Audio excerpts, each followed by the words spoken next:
My name is Martin Aguirre, and this will be my presentation on Walter Elias Disney, a man who we have all been impacted by with his films, his literature, and just his overall company that we have known today as the Disney streaming service and the many theme parks that he owns and just the many things that he has created in his life. But before we continue, this is his early life and childhood. Disney was born on December 5th in 1901, and he grew up in a farm in Marceline, Missouri. And that is where he began a fondness for drawing in trains by the age of 4. And later on, he moved to Kansas City with his family, where he then attended grammar school in 1911. And here is his early adulthood and career. Disney had become the cartoonist of his high school paper, and mainly the cartoons that he would make were mainly political, about World War I and things of that nature. And later on, we find out that he dropped out of high school at the age of 16 in the attempt to join the army so that he may fight in the war. However, based on his age restriction, he was not allowed to join.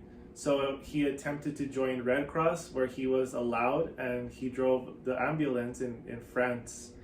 And he returned in 1919 and began his artistic career. And he started a company in 1920, and it turned into eventually Laugh-O-Gram Studios, and it was based in Kansas City. And it was widely popular there. However, even though it was widely popular, Disney could not afford the wages that his animators demanded, and he was not very well with money. So, due to the weakness of money management, the company found itself bankrupt. And this is just his career continued.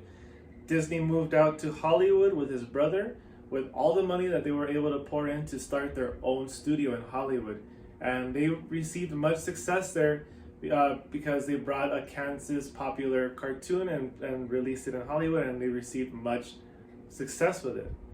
And at the time, Disney was under Universal, and he had animators that he wanted to keep in his team, and he went out to New York to try to negotiate a higher fee for his services.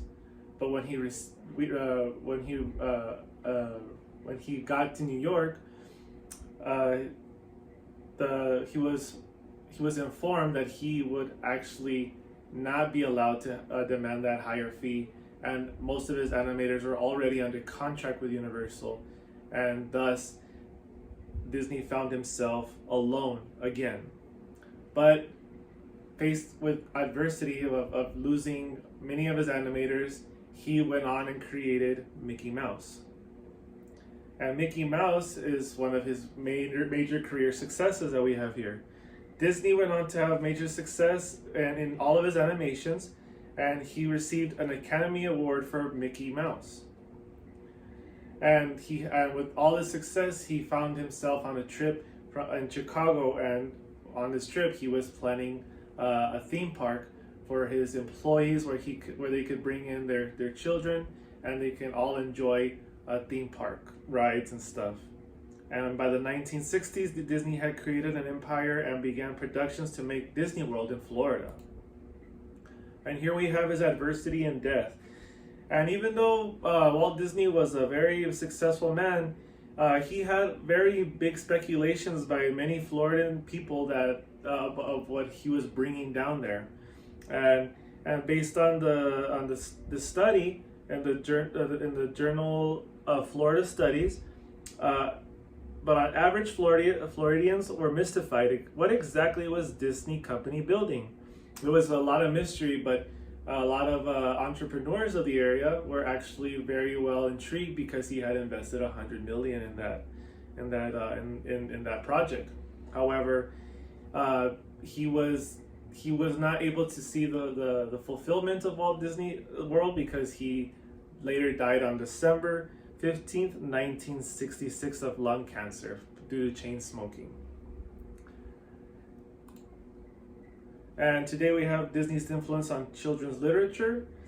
Disney has been praised with his entertainment for his childlike animations and cartoons and how they are.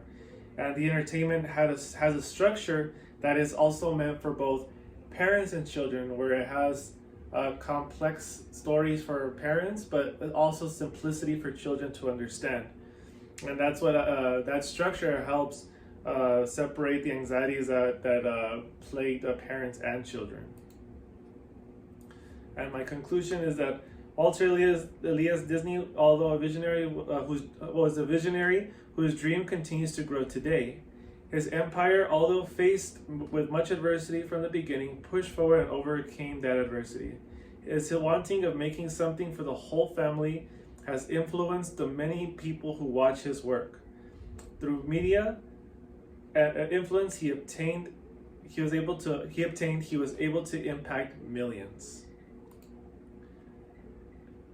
And here are my references, and I guess Walt Disney is a very impactful person because of what he has done today, and we've just used many of his services today, like the streaming service Disney Plus has emerged, and that's what we use now. And he has been a very influential man, and he has left his impact on history.